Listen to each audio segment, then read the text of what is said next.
Ladies and gentlemen, welcome to the 2025-2026 NFL season.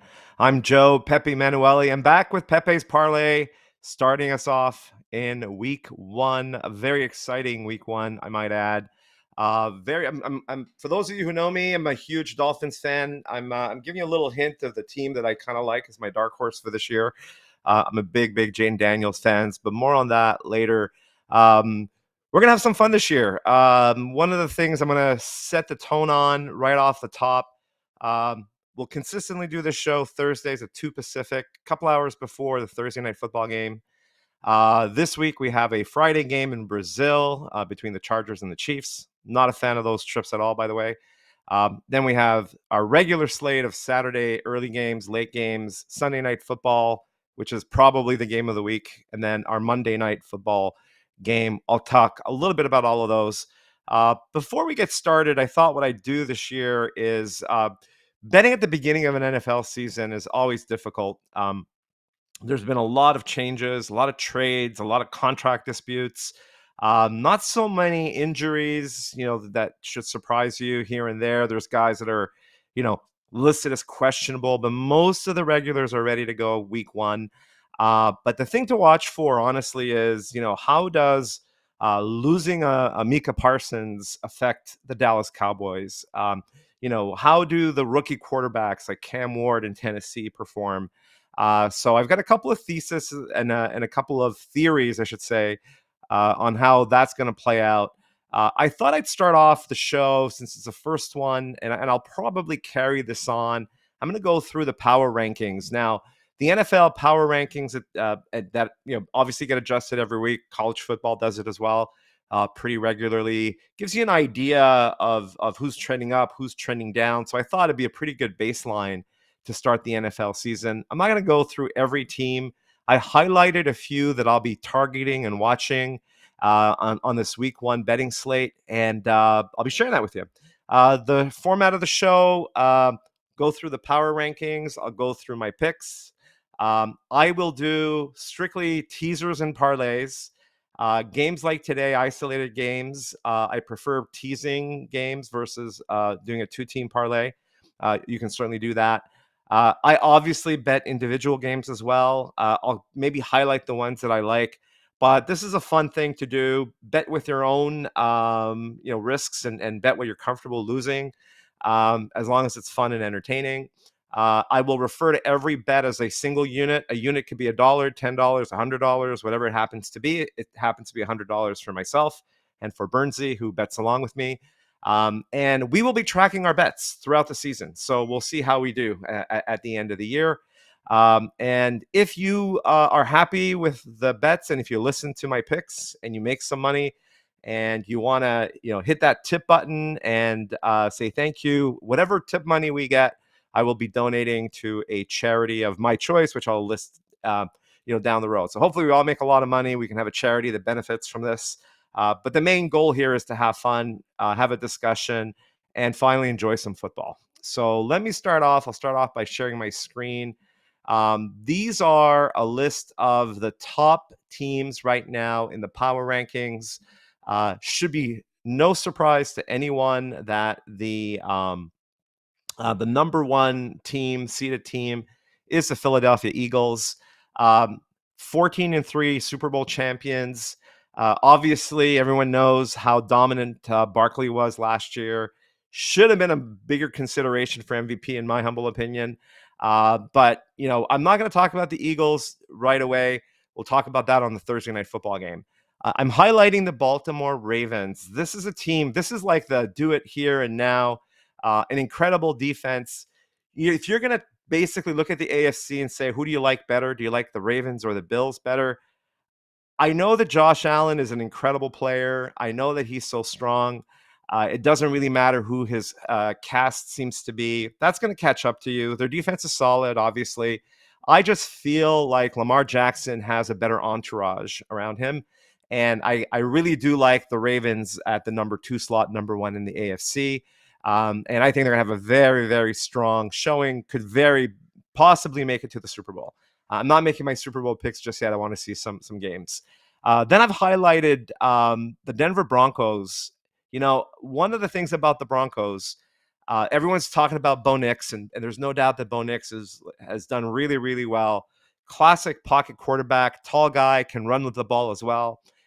Not exactly a Josh Allen or a Lamar Jackson type, but he's evolved so well, coached so well. I really like the way they've evolved Bo.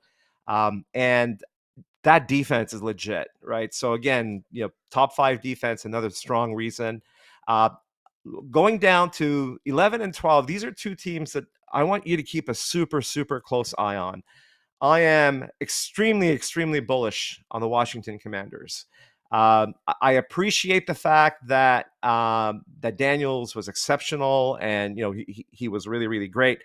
I really feel like they've built a great team around him. I think that the defense is legit, and I've just seen them that the attitude changed with the shift of ownership. Watch the Commanders. I think that the Commanders might be a dark horse this season. I also think that the Houston Texans, CJ Stroud, comes back and gets back to the way he was 2 years ago. He had a tough year last year. The Texans, from a defense perspective, also very underrated, one of the best edge rushers in the NFL. There is a concern about the O-line, but CJ Stroud can move around the pocket. So having that mobile quarterback offsets some of that a little bit. And they've got guys that I really like Eckler, that can take a little dump pass. They're actually pretty exceptional when it comes to running backs who can catch the ball. The San Francisco 49ers, one of the things that I'm going to really focus on the Niners, a couple of things. First of all, easiest schedule in the NFL by far. Incredible offense if they stay healthy, right? So people are worried about, Purdy doesn't have the weapons he had. Ayuk is hurt. Debo's out actually in Washington. You got Christian McCaffrey. You got George Kittle. Pearsall has actually done exceptionally well. That's all you need, bro. You don't really need anything else after that. Jennings actually just signed a contract. He's your WR2, WR3, really, if you consider Kittle is going to be ahead of him. But the defensive side of the ball is where the Niners are going to be a bit of a concern. I'm going to be hitting the overs on the 49er games. I think they're going to be fun to watch. If you're a fantasy guy and you happen to have anybody on the Niners, I picked up Pearsall. Actually, I'm not playing him this week, but I'm definitely will play him down the road.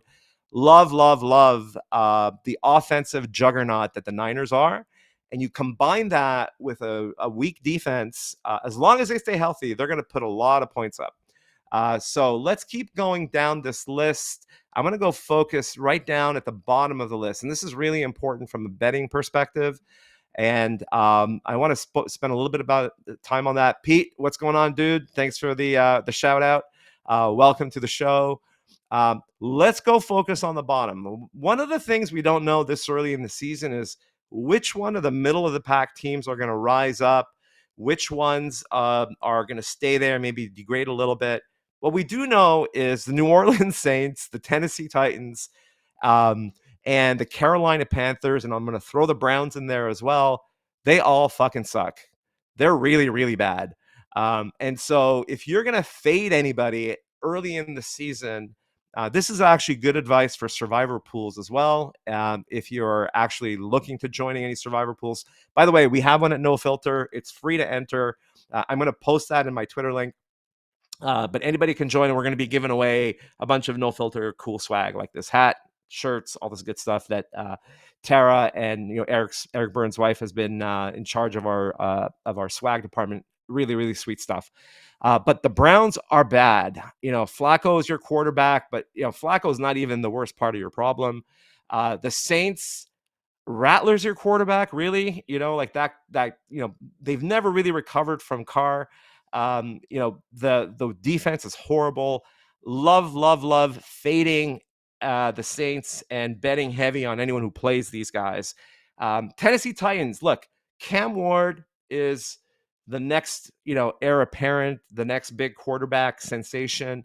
I'm a big believer, back in the day, not that long ago, you would have guys like Cam Ward sit on the bench, play behind a veteran quarterback, learn the game, learn the playbook. We're throwing these guys right into the fire right now, which I don't agree with. So I want to see Cam Ward do something. I could be wrong. You often, get or sometimes get a rookie quarterback that comes in and really surprises. I want to see the evidence of that. So until then, I'm fading the Titans. And you're only as good as your offensive line, by the way. I don't care who you are. I don't care if you're Tom Brady. Tom Brady always had a pocket to throw from. Um, I'm not sure about Cam Ward's offensive line and the Tennessee Titans' ability to give this kid protection so he can actually look at his second and third options when he's back there. Uh, Next thing I'd like to look at is the New Orleans Saints. The Carolina Panthers. I'm torn on this one. The Panthers in general aren't very good. However, really, really big fan of Bryce Young. And he started to come back again. A guy who got put into a fray with no offensive line early on in the season.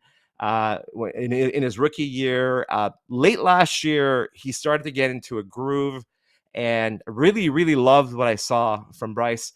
I don't think that they'll stay bottom of the pack. You see here they've listed the Panthers and the Saints as the 32nd or the 28th. I would stay away from betting against the Panthers right now, just from what I saw late in the season last season. But if you want to go ahead and favor the teams that are playing against the Browns, the Saints, the Titans, and you should do very, very well. All right, let's switch off to our picks without further ado. And Pete, yeah, I'm going to get you a link for the swag. We do have a store up and running. What I'll do is I'm going to get Eric to post stuff on our Instagram feed as well as our Twitter account with that link. I know that we have a recent link and we have some great Deuces Wild swag. So we'll definitely take care of you there, Pete. So let's take a look without further ado at week one. We have a NFC rivalry game. We have the Dallas Cowboys, the much maligned Dallas Cowboys. And shout out to all your suffering Cowboy fans. Dino, I'm talking about you, bro. I'm thinking about you. And of course, the Philadelphia Eagles, Super Bowl champions, at home against the Eagles, 8.5-point favorites. This line started at 6.5 last week. The Sharps have hammered that. The term for it is they steamed the Eagles. Ton of money went to the Eagles. The line went up to 8.5. The OU is sitting at a nice and juicy 48. We saw some really fun games last year. Some of the Thursday night football games were excellent. They were on Amazon. I think they were trying to prop up that vehicle, that channel. So they had some great games. This game's actually on NBC tonight. But the Cowboys and the Eagles, 8.5. I'll tell you, in general, without the teaser thing, 8.5 for a rivalry game like this is a lot of points. And I know Micah Parsons is gone, and so that obviously affects the Cowboys' ability to put some pressure on Hurts. But the Cowboys are healthy and they picked up some offensive weapons. And I'm not suggesting they're going to win, but that's a lot. Anytime you're giving a team more than a touchdown to cover, that's a big, big ask. If the Eagles were playing the Titans, or one of these bottom teams like the Saints, yeah, I'm all over that. I just think the Cowboys are going to have a lot of pride to play for. They have a lot more offensive weapons, no running game to think of. So that kind of, leans me more towards the over, because whether the Cowboys are up or down, they're going to be passing the ball. They really don't have that many options. They got a pretty decent tight end in Dalton Schultz. Picked up Pickens to complement CeeDee Lamb in the wide receiver position. So my play, the very first Pepe Parlay pick of the year, is going to be the Cowboys teased up to 14.5, and we're going to go over 42. So a teaser, you allowed to get 6 additional points, and you can either add or remove. Like if I'm playing the over or the under, the 48 line goes up to 54. In this case, we lower it down to 42. And we're going to put 2 units on it. So that pays minus 110. Units for us is $100. So it's 220 to win 200. That's our first bet of the week. And I feel pretty good about it. This is one that I personally might even put a little bit more on. That being said, it is the Cowboys. It's early in the season. And, could they get blown out by more than 2.5 touchdowns? possibly. I don't think it's going to happen. And so, just to be 100% sure, I added a little new feature to Pepe's Parlay this year. This is we'll come up with a clever name, but ask AI. We asked what AI thought, and I basically went to ChatGPT and to Grok, and I said, "Hey, give me the final scores for tonight's game." Interestingly enough, both ChatGPT and Grok have the Eagles scoring 4 touchdowns, winning 28-23 according to ChatGPT, and the Eagles winning 28-21 according to Grok. Now, both those scores would make we would love both of those, by the way. That makes our teaser hit, and we'd be in the money. We'd be up 2 units before the weekend starts. We would take that every day of the week. So the extra line that I've added, the Pepe GPT predicts Eagles winning by a score of 32-27. I think there's going to be a lot of points. I don't think the Cowboys will actually ever threaten to win. When I say that, like, I could see the Eagles being up like 32-20 or something, and then the Eagles scoring a garbage touchdown late in the game. Eagles win comfortably, but the score might end up looking closer than what it is. So that's my prediction for today. And then we're going to check how we did, how Pepe GPT does against ChatGPT and Grok. In this particular instance, we're all in agreement that the Eagles will not cover, that the Cowboys will cover, and that the over will hit. Let's move on to our Sunday picks. By the way, I am absolutely not touching that Chargers Kansas City game.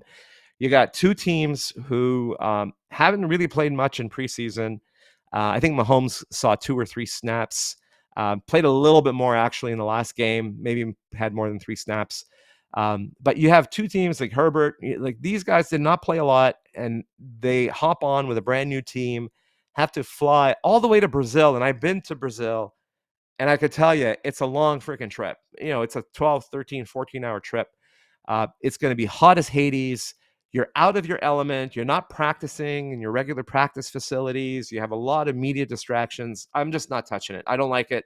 I don't know who it's going to benefit or not benefit. I just don't like betting these overseas games. So I'm going to skip us straight to Sunday. If you want to bet on something between Thursday and Sunday, look at the college football slate. I do not do college football picks unless something jumps up on Pepe's Parlay.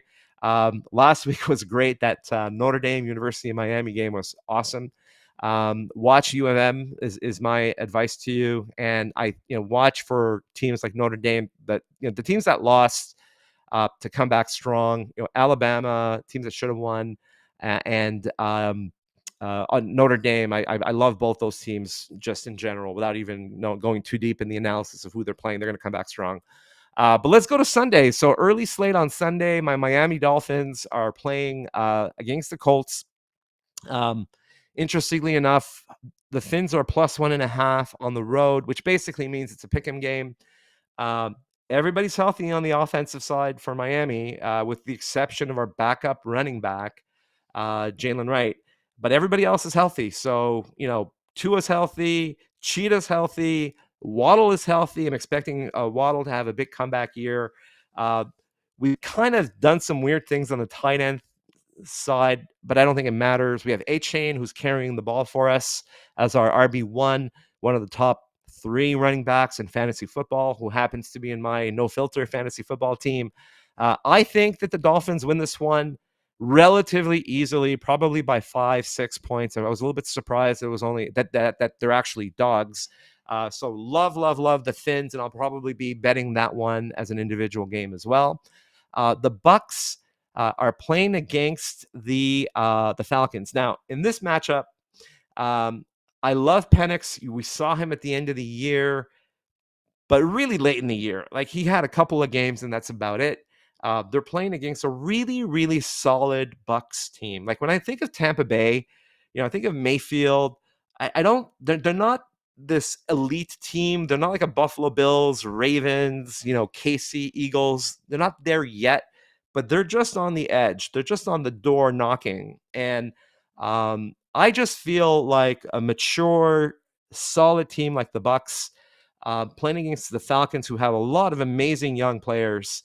I just feel like the Bucks will be able to stop Bijan Robinson on the run, or at least contain him enough. and then put enough heat on Penix so that he doesn't hit the Drake Londons of the world too much. So Bucks -1.5 to me is a no-brainer. Love that one as well. And then the third pick goes on our thesis of betting against the teams that are in the bottom three, right? So the Cleveland Browns, horrible team. The Bengals, probably the hottest team in the second half of the year last year. Could have, should have, might have made the playoffs. The Dolphins actually got the last spot from them. And they kind of went in opposite directions. The reason the Bengals did not make the playoffs last year is they played horribly in their first 6 games last year. So watch them to turn this around. The NFL gives them a beautiful gift, and they say, all right, we'll give you the Browns. And again, everyone's under contract. Everybody's happy, right? You got Chase, you got Higgins. You've got what some people argue is one of the best quarterbacks in the NFL. I think he only had like 3 interceptions last year. He's absolutely going to destroy this Bengals defense. They've got a running game. Their defense isn't great, but the Bengals are not going to be too threatened by them. Love the Bengals at -5.5. Again, another game that I'll probably bet on its own. But that's our first parlay.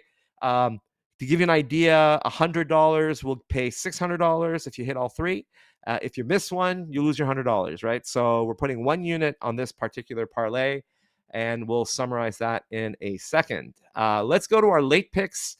I love living in California because late means 1 o'clock, but later afternoon games for folks out in the Eastern time zone. We've got 4 games. These are the 3 that I targeted. I spoke a little bit about the Niners earlier. So Niners are playing in Seattle.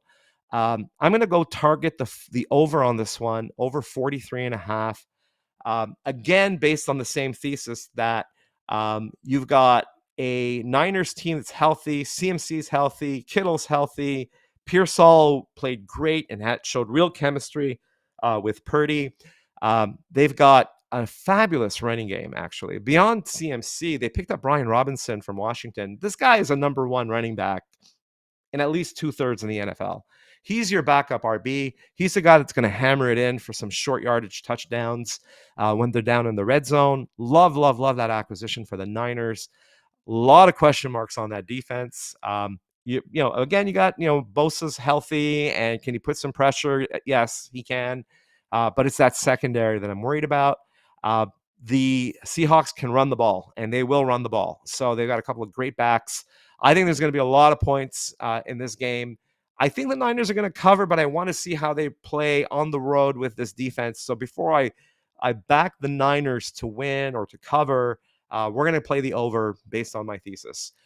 But expect a lot of points in this one. It should be fun.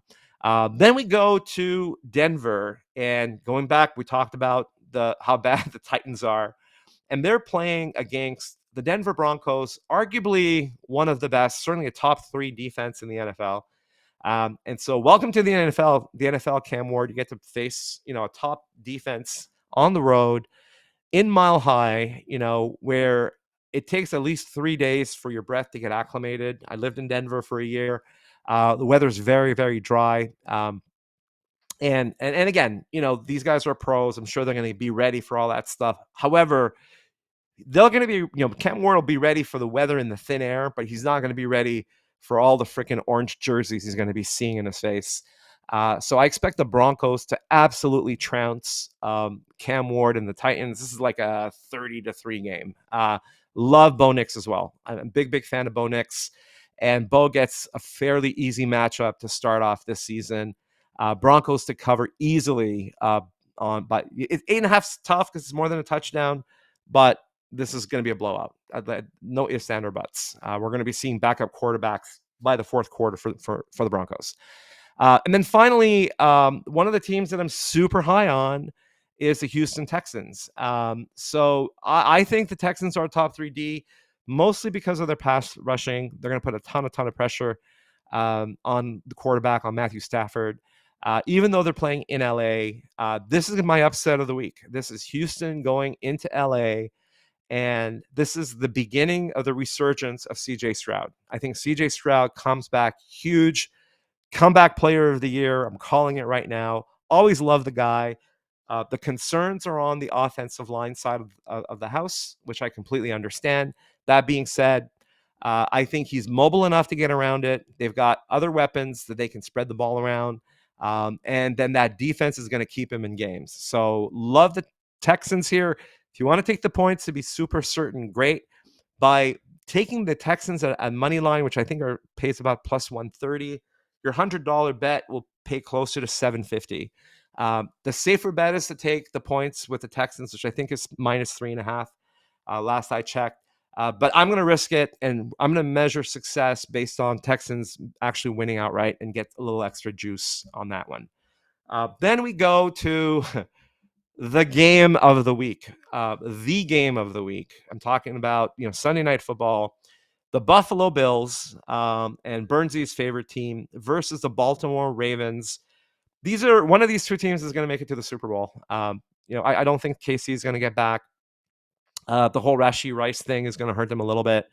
The whole Kittle getting married to Swifty is another factor, which is just a freaking distraction, by the way. When KC comes into town, people aren't checking injury reports. People aren't checking to see, is Pacheco okay? Is Kittle okay? Is Mahomes, high ankle sprain okay? People want to know whether Taylor Swift is in the house. Is she at the game?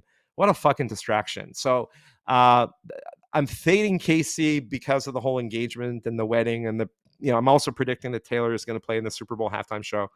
But one of these two AFC teams is going to make it to the Super Bowl. I actually think this is the year the Ravens, because they're a little bit deeper, they have a little bit of a bigger cast. They don't rely exclusively on Lamar. I give a slight edge to the Ravens over Josh Allen and the Buffalo Bills.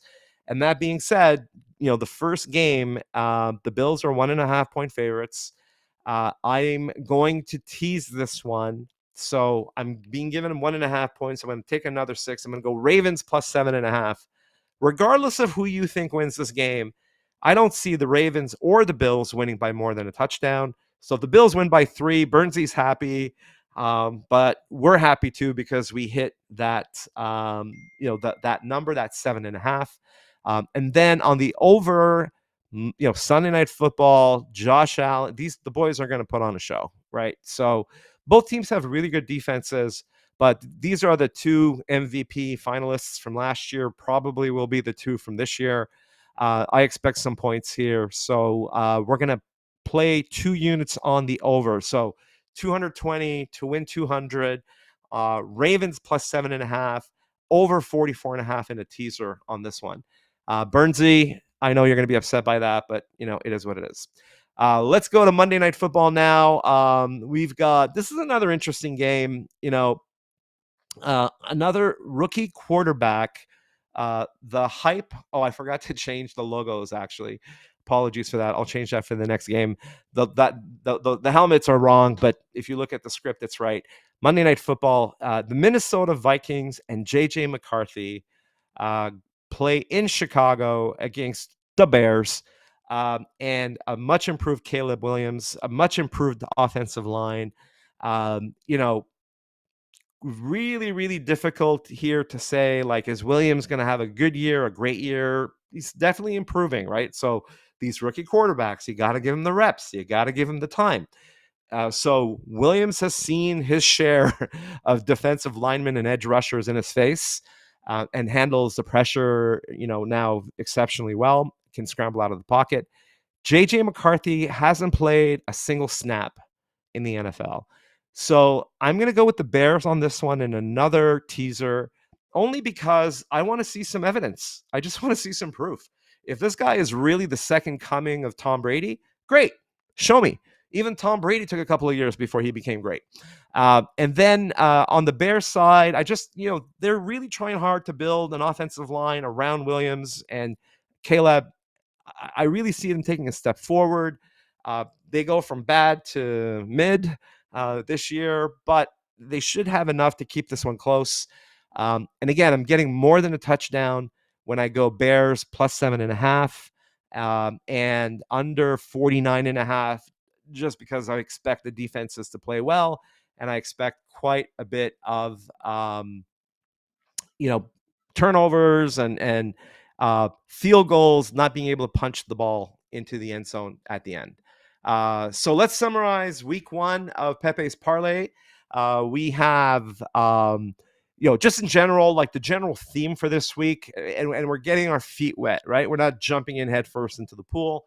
We're not taking crazy risks. You're going to see me play some dogs, a lot more dogs. We only have one dog in this slate, mostly because I want to see some games and watch some red zone before I make some decisions. But uh, the conference rivals, 8.5. Are you freaking kidding me? Right? Like I know the Eagles destroyed Dallas last year, but that was without the starting quarterback for the Cowboys, and Dak Prescott is healthy. He's in good shape. He's got very relatively little spotlight on him.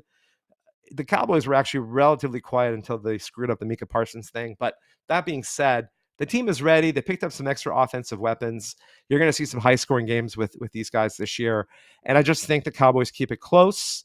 But I like them in a teaser, in an over teaser for 2 units. So 220 to win 200. Then, fading the bad teams and fading the rookie quarterbacks is the other theme with the rest of my picks. Love Miami, love Tampa, love the Bengals. 1 unit wins 600. Hunter wins 600. Niners, Broncos, Texans, same thing. 1 unit to win 600. Actually, this one we are money lining Texans, so it'll be closer to 750. I'll show you the slips next week when we do our tally.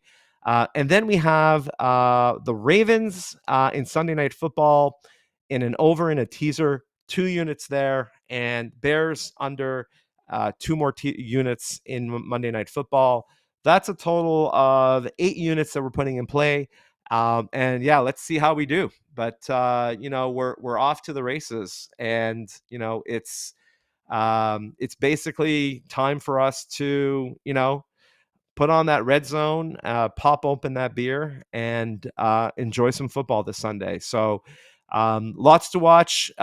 Tonight's game should be really, really fun. I want to thank you all for joining us. What we're going to do is post this on our YouTube channel, and obviously make it available on No Filter. And then after all is said and done, we're going to be able to just see how we did, right? Like we're gonna go back and just keep me honest. We have the summary sheet, and I'll let you know how we're doing for the week, and then we'll track it for the season, and hopefully we can raise a little money for charity. So, question from Pete: there should be a tip button below that you click on, and we have Stripe integration. So, inputting your credit card allows you to give us a tip. If there's an issue with that, please email support@nofilter.net, and we'll be able to get that fixed. Otherwise, it should be up and running. It should be there. So again, thank you for joining me. Enjoy football. I hope you're all ready for some football. See you next week on Pepe's Parlay. Special announcement: the No Filter Survivor League is free. I'm going to post that on Instagram and on No Filter, but you got to get your picks in before the first game, and we're going to be giving away swag. And second announcement: in 2 weeks, I'll be doing the show from Las Vegas. I'll be in Vegas for the week. I'll try to go to Circa actually and watch Thursday Night Football there, but that should be a lot of fun. So let's have some fun and get the word out. Tell your friends about it. Thursdays, 2 Pacific, 5 Eastern. We're going to do this every week. Thanks again, and have a great week, guys.